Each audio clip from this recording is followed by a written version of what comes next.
Hello বন্ধুরা, তো সবাইকে রথযাত্রার শুভেচ্ছা।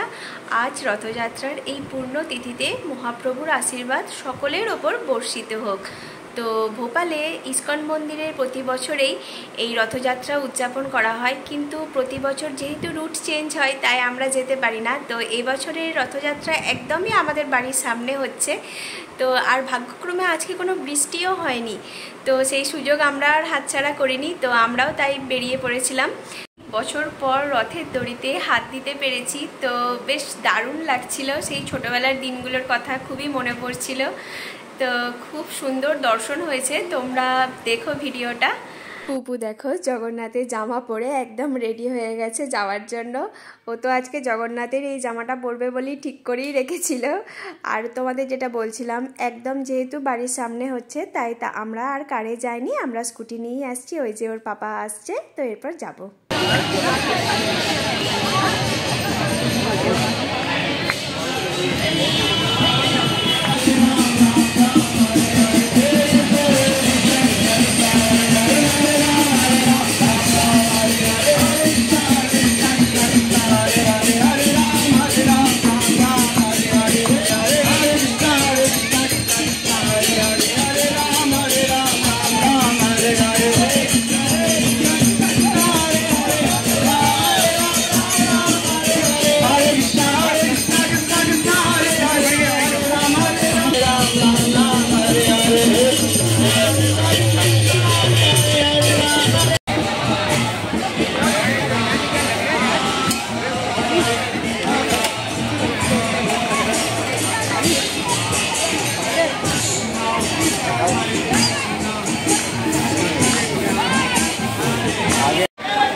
ও তুমি কোথায় গিয়েছিলে মামা?